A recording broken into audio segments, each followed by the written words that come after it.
Hello, everybody, and welcome to this week's literature review assignment. So I will be discussing long-term healthcare in employment in long-term healthcare.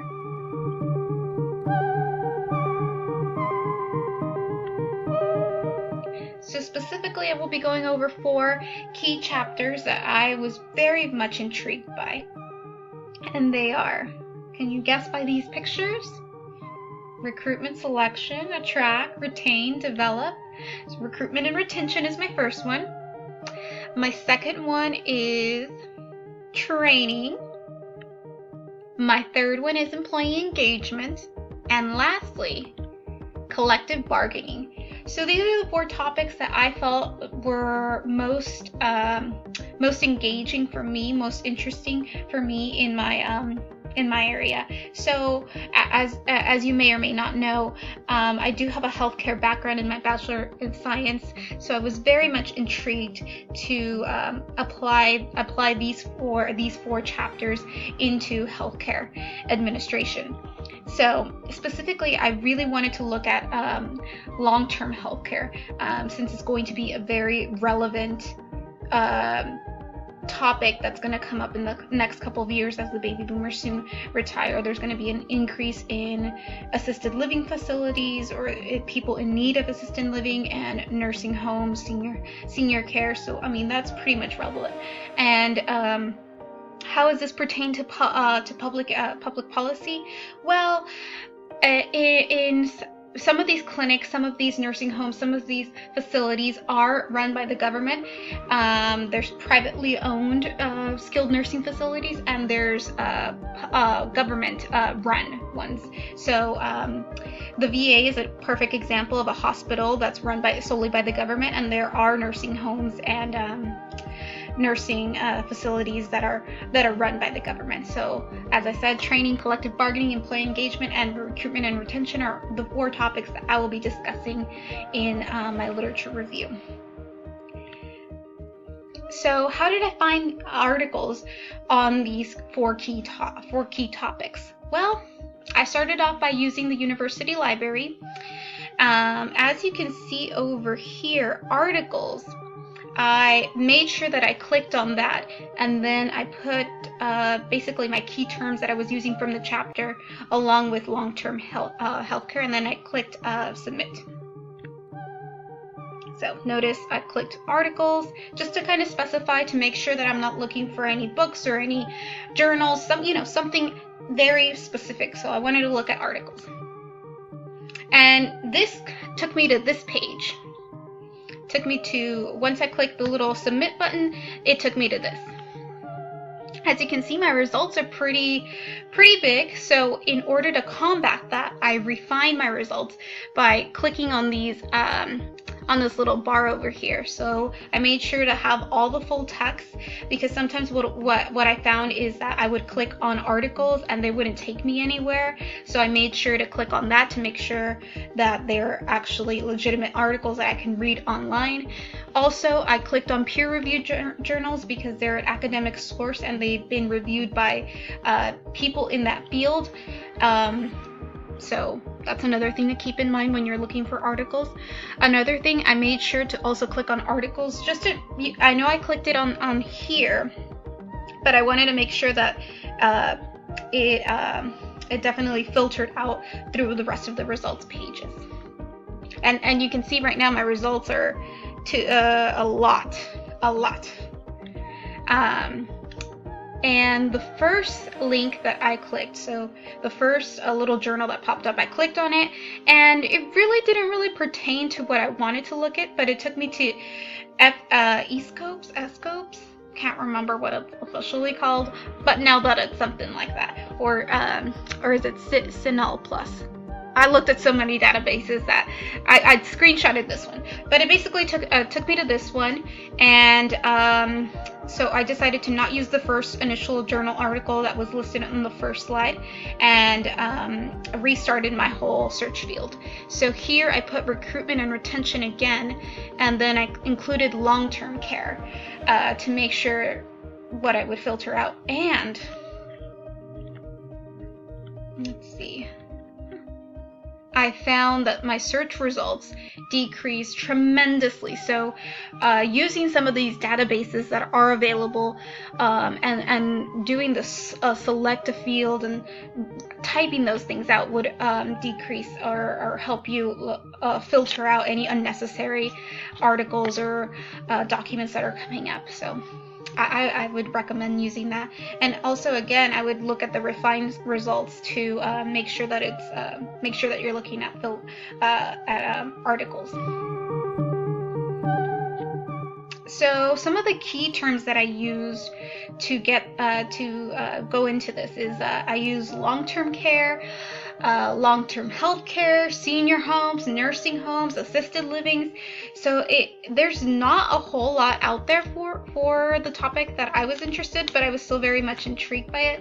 So I kept using different key terms or key terminology that would help me narrow down my search.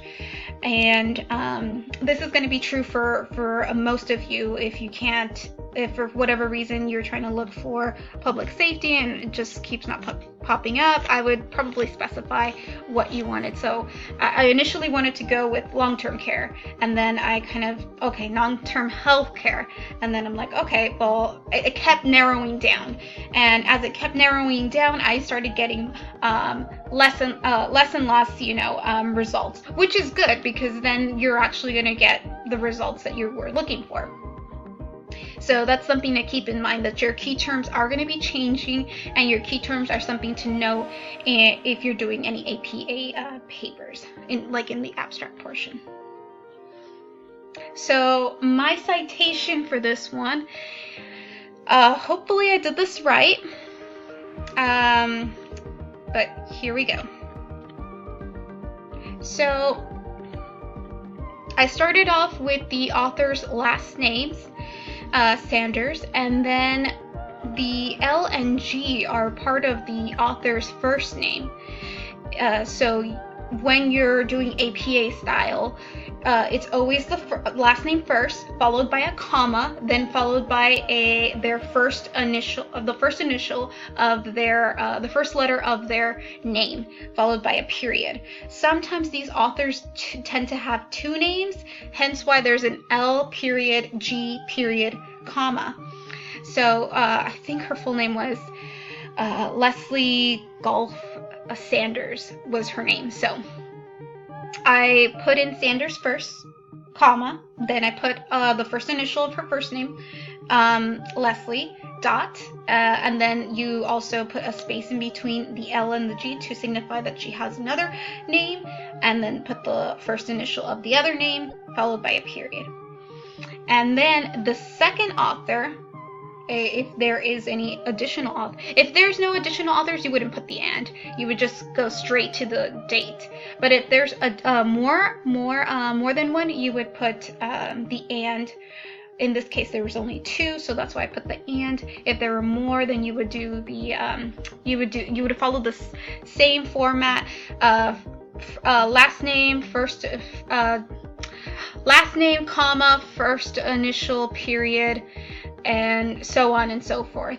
I think up to like 5 you can name, but after a certain point, I forget how many that you don't have to name, and you can put the E.TA,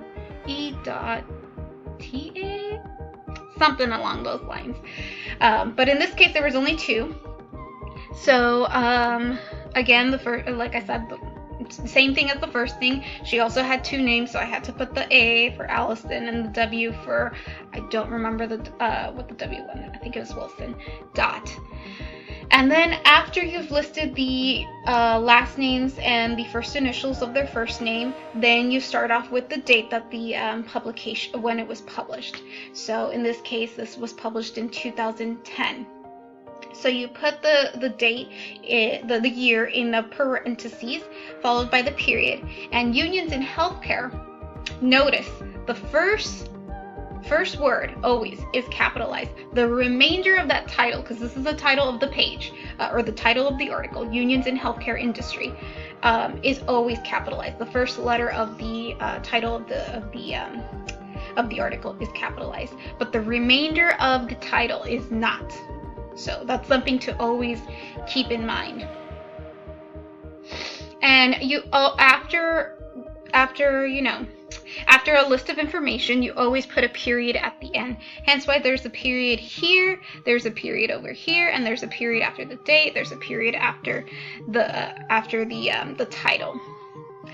Next, what you want to do is list the journal that it came from. In this case, it came from Labor Law Journal, and you italicize that. And this one you can capitalize the letters of the title of the first word of the title, or the first letter of the title, but so that's what you do, and it's followed by a comma to separate that. Okay, there's more information still to come. So 61 is basically the volume that it comes from, and 3 was the edition, I think, and then followed by the page numbers that it came from, and then there's a period at the end. So that's my citation. Hopefully I did this well. A little hint, nudge, nudge for you guys is that when you do click on an article on the CSULB library,